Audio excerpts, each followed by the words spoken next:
warahmatullahi wabarakatuh. Selamat siang. Perkenalkan, nama saya Syafarudin. Saya mahasiswa Fakultas Hukum Universitas Sriwijaya Indralaya angkatan 2018. Di sini saya akan menjelaskan materi tentang asas-asas yang ada di dalam peraturan perundang-undangan. Baiklah, tanpa berlama-lama, langsung saja kita masuk ke penjelasannya. Asas-asas dalam peraturan perundang-undangan. Asas adalah dasar atau sesuatu yang dijadikan tumpuan dalam berpikir, bertindak, dan berpendapat. Asas dalam peraturan perundang-undangan adalah sesuatu yang dijadikan tumpuan dalam menyusun peraturan perundang-undangan.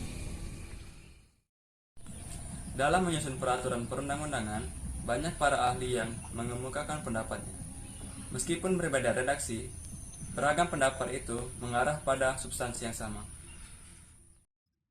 Maka, ada beberapa asas peraturan perundang-undangan yang kita kenal. Di antaranya, 1. Asas lex superior derogat legi inferior. 2. Asas lex specialis derogat legi generalis. 3. Asas lex posterior derogat legi priori. 4. Asas undang-undang tidak boleh berlaku surut atau asas legalitas.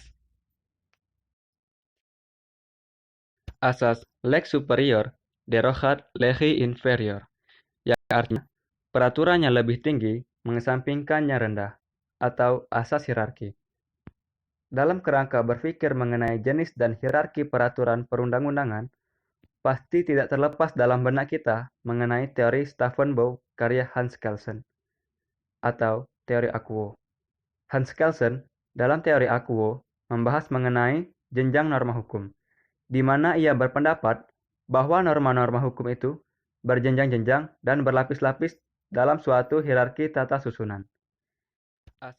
Sekarang ini, hierarki peraturan perundang-undangan di Indonesia menurut ketentuan Undang-Undang Nomor 12 Tahun 2011 adalah jenis dan hierarki peraturan perundang-undangan terdiri atas Undang-Undang Dasar Negara Republik Indonesia tahun 1945,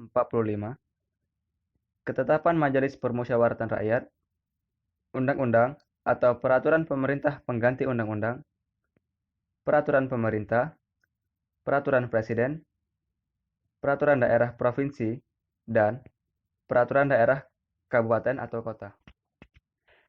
Lex specialis derogat legi generalis adalah asas penafsiran hukum yang menyatakan bahwa hukum yang bersifat khusus, lex specialis, mengesampingkan hukum yang bersifat umum, lex generalis.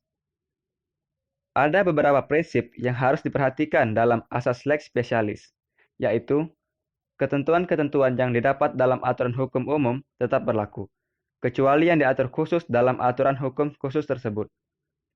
Ketentuan-ketentuan lex specialis harus derajat dengan ketentuan-ketentuan lex generalis. Ketentuan-ketentuan lex specialis harus berada dalam lingkungan hukum yang sama dengan lex generalis. Kitab Undang-Undang Hukum Dagang dan Kitab Undang-Undang Hukum Perdata sama-sama termasuk lingkungan hukum keperdataan. Asas lex posterior derogat legi priori, yaitu pada peraturan yang sederajat, peraturan yang paling baru melumpuhkan peraturan yang lama. Jadi, peraturan yang telah diganti dengan peraturan yang baru, secara otomatis, dengan asas ini peraturan yang lama tidak berlaku lagi. Biasanya, dalam peraturan perundang-undangan, ditegaskan secara eksplisit yang mencerminkan asas ini. Asas legalitas. Tiada suatu peristiwa dapat dipidana selain dari kekuatan ketentuan undang-undang pidana yang mendahuluinya. Asas legalitas yang mengandung 3 pengertian, yaitu tidak ada perbuatan yang dilarang dan diancam dengan pidana kalau hal itu tidak terlebih dahulu dinyatakan dalam suatu aturan undang-undang. Untuk menentukan adanya perbuatan pidana, tidak boleh digunakan analogi atau kias. Aturan-aturan hukum pidana tidak berlaku surut. Contoh yang berkenaan dengan asas legalitas, keadilan bagi korban salah tangkap. Mereka kembali bisa menghirup kebebasan, namun fenomena itu lagi-lagi memperlihatkan betapa kerdilnya kedudukan warga di hadapan kekuasaan negara. Bagaimanapun, dalam negara demokrasi, Keadilan dan kebenaran haruslah terbuka untuk setiap warga. Negara wajib melaksanakan asas legalitas, yaitu memberi ganti rugi dan merehabilitasi nama baik warga.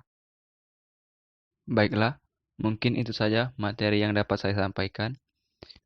Apabila ada kurang, saya mohon maaf. Kepada Allah saya mohon ampun. Saya akhiri.